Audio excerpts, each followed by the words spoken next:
Torah portion, we're going to be learning about the Kohen, who does a service in the temple. Now we have the home. We have the people who are dwelling in the home. But it begins with two verses, which is seemingly unrelated to the rest of the portion. The rest of the portion, as we're going to be learning about, are about the priestly garments. But before we begin the priestly garments, there are two verses which speak about kindling the menorah. And here we have a command. God says to Moses, and you should command the children of Israel that they should bring you clear olive oil, crushed for lighting, to ignite the lamp continually.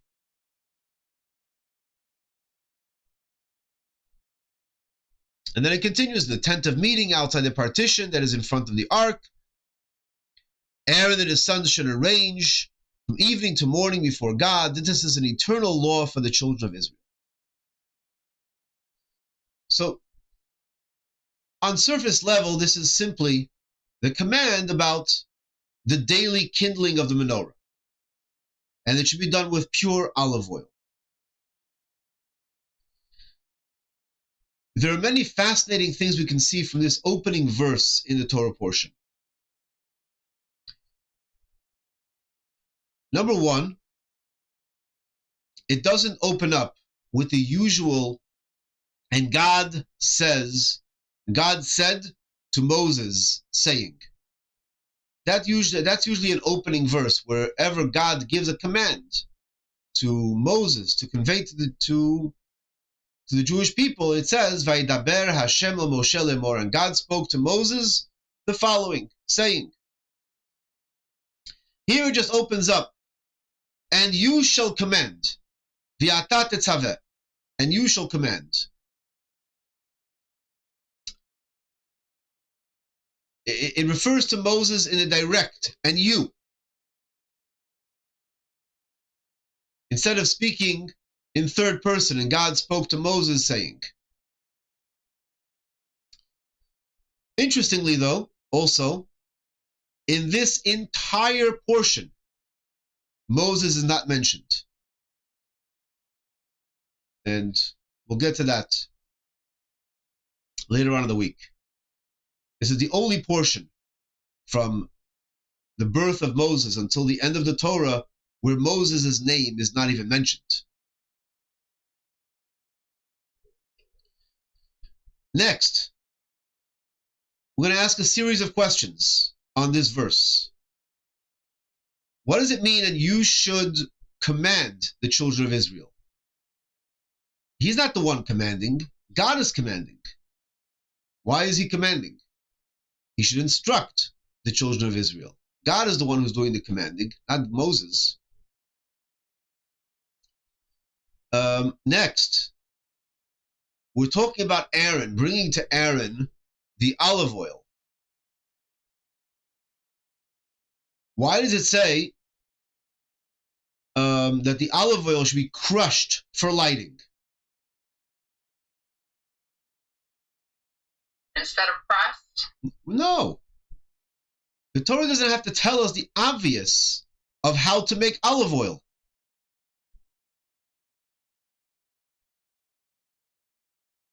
If I tell you turn on the light, do I have to tell you to go to the wall, turn the switch to turn on the light? No. And that's obvious. Turn on the light means goes to the switch. If Moses is telling him to bring pure olive oil for the menorah, it's obvious. You're taking olives and crushing them for lighting. It doesn't have to state the most obvious thing, which is a current process.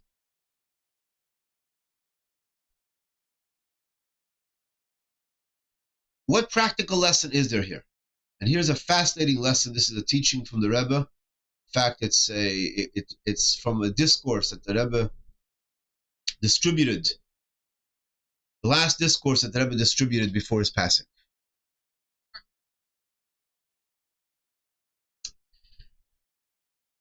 It discusses the phenomena about the purpose of the Jewish people, which are compared to the menorah. We are to be a menorah, a light unto the nations. And Moses' role. There's a role of a Moses. The role of a leader is to connect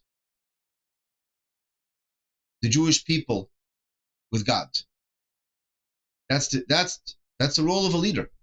The role of a leader is to bring out the relationship. So we're learning until now that God wants a relationship. That's why he wants a home. He wants a relationship.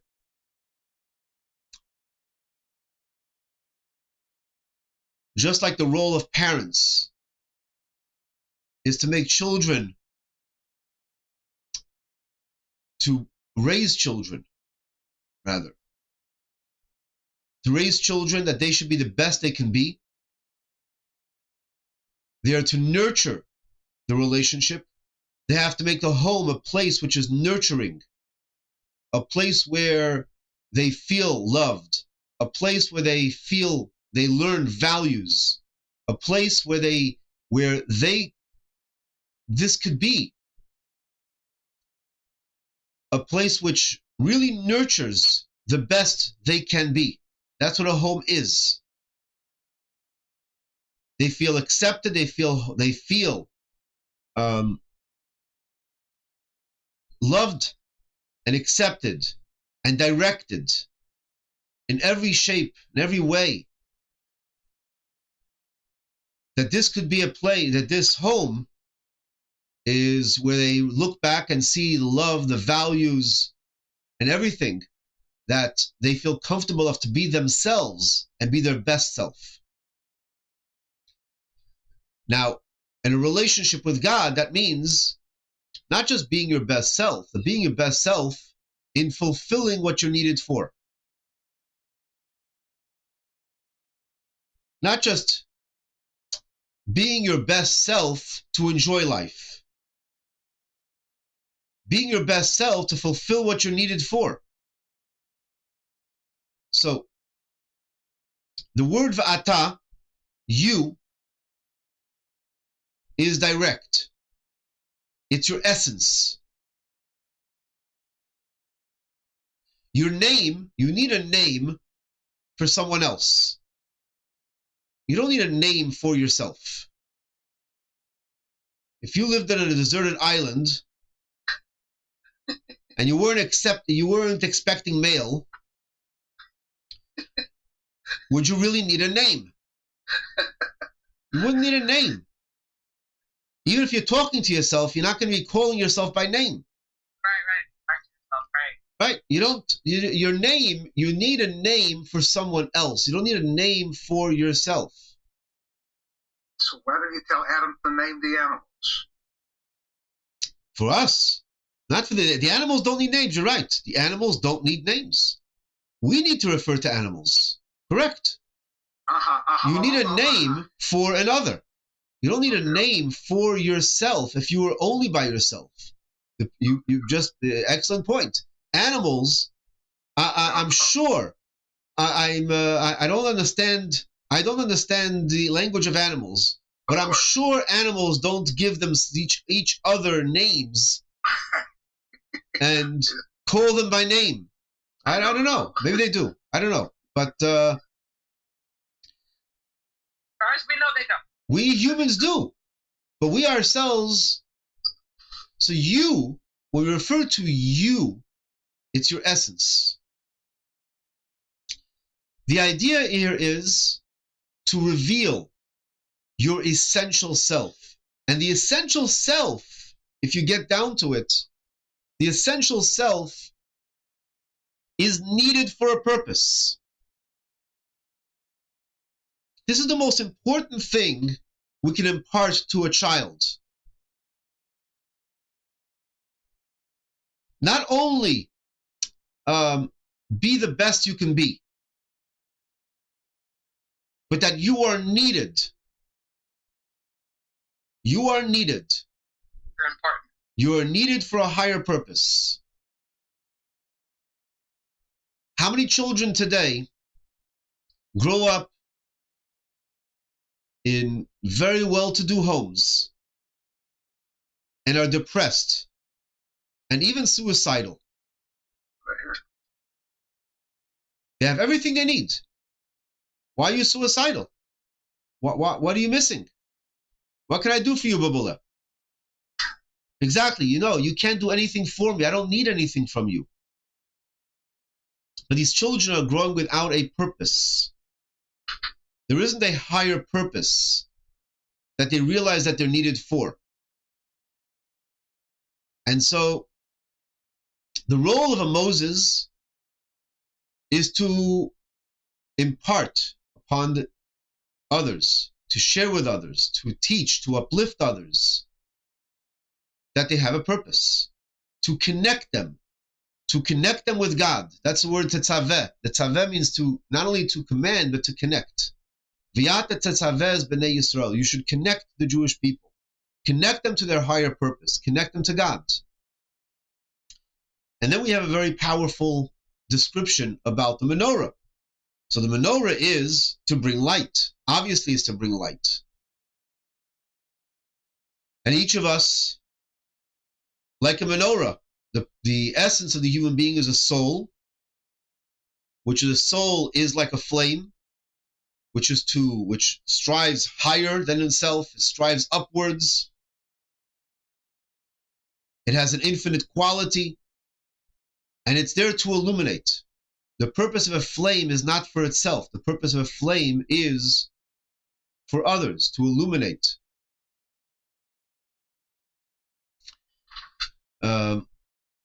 By the way, if it is for itself, in other words, being fed as a fire, it's just destructive. But then you have the description, crushed for illumination. Why is that important? That's the key point here. Why is that important? Crushed for illumination. It's obvious that you need oil in order to light a lamp. How else do you light a lamp? You need fuel. Either it's wax, and in those days they certainly used olive oil, which many use today also for the menorah, olive oil. But why state the obvious, crushed for illumination? And here the Rebbe explains something very powerful. The essence that we're speaking about, bringing out one's essence, which is needed for a purpose, the essence of the olive is the oil. That's the essence of the olive. And we need to bring that essence of the olive to Aaron, to Moses, to Aaron, for placing in the menorah to light it. But the process of extracting that oil is important for us to know, because we need to extract our own essence. And that's why the Torah needs to highlight it. How is oil extracted from the olive? By crushing it. The crushing process, which if you can imagine that the olive would talk, and the olive had feelings, and the olive would express itself. Very good. Good. Yeah, good. What would it say? Ow! What are you doing to me? Stop it! Stop it! Leave me alone! Leave me alone! Just leave me alone! If you don't go through the process of crushing, your essence is not revealed. You're just going to be an olive. You're just going to wither as an olive, and wither. That's true of grapes as well. It's true of grapes, exactly. But the olives illuminate. This is the metaphor for the human being. There's another lesson to be learned about grapes also, true. But olives,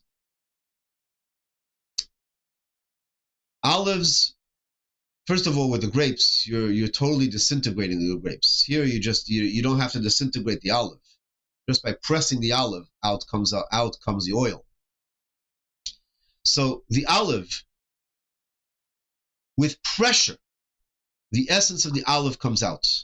It's the pressure that brings out the essence of the olive. But we have to realize that the pressing and the crushing of the olive is made la ma'or, not even la ha'ir. There's a difference in Hebrew between la ma'or and la ha'ir. La ma'or is the source of light. La ha'ir is to illuminate. Ma'or is the source of light. There's ma'or and there's or. Ma'or is the source of light. In other words, the essence, the real essence, the illuminator, not the light that emits from the illuminator. Moses is telling the Jewish people that when you go through crushing experiences in life, don't define yourself by the crushing.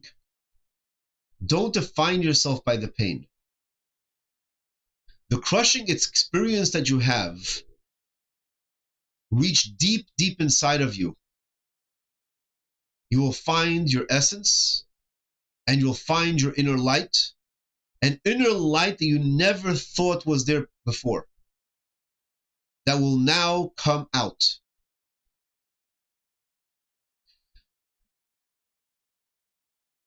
It's a long discourse. And the Rebbe goes on. So what does that mean? In a sense, the Rebbe is asking, do we have to wait for crushing experiences? Do we need to have that? Do we need to have crushing experiences to bring out our own essence? So in a way, the Rebbe explains, but by the way, this is brought out from the story of Purim, which we're preparing ourselves for in less than 2 weeks, that it was through the crushing experience of Haman that brought out the essence of the Jewish people. But do we have to wait for a Haman? Do we have to wait for that? And the Rebbe says, no, absolutely not. But we have to have a crushing experience. So you have a choice. Either you go deep inside of yourself and bring out that essence of who you are. In other words, going beyond your own resistance. You feel resistance. You feel your own comfort zone. When you go beyond your comfort zone to achieve things which are greater than you for a higher purpose, when you go beyond your comfort zone, that's called crushing. That is pressing. You're going beyond your comfort zone, your own resistance. That's crushing. That's self-crushing. And that's what, in today's language, they call crushing it. Nailing it, yeah. No, in this case, not nailing it. Crushing it. You crushed it. So what it means to crush it means to go out of your comfort. You go out of your comfort zone. You go beyond your resistance to do what is needed of you.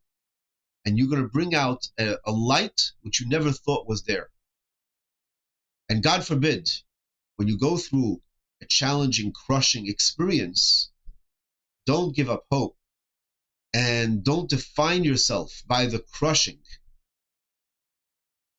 Go deep inside of you, yourself, and you'll find resources that you never ever thought was there. And those resources will illuminate your surrounding. After October 7th, we found many, many resources amongst our people, which we never thought was there. And that came out openly. We can discuss it a lot at much greater length. But that we see how the opening verse over here is more than just trivial instructions about how to kindle the menorah. It really is when it says lahalot ner tamid, for an everlasting light, continually. This verse, those parting words of the Rebbe, as a true leader, were words for the Jewish people forever, that we are to be an everlasting light unto the nations, and the process of how we are to go become that light. A light for us, a light discovering the inner light, and most important, how that inner light is meant to light up for all those around us. Have an awesome day. Let's crush it. Thank you, Rabbi. See you later.